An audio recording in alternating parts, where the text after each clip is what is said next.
Hello everyone.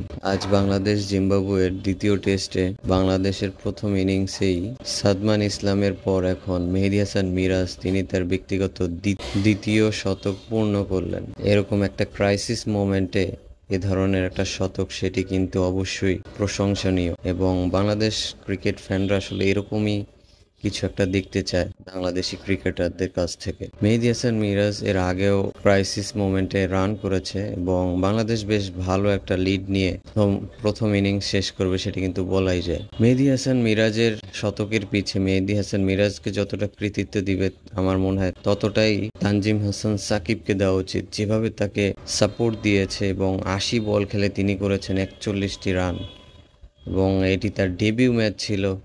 সেখানে অসাধারণ performance অবশ্যই প্রশংসার দাবিদার। তবে মেহেদী হাসান মিরাজ বাংলাদেশের জন্য সামনে আরও ভালো কিছু বয়ে আনবে সেটি কিন্তু আমরা আশা করতেই পারি এবং তার ব্যাটিং স্টাইল টেস্ট ক্রিকেটের জন্য খুবই ইফেক্টিভ।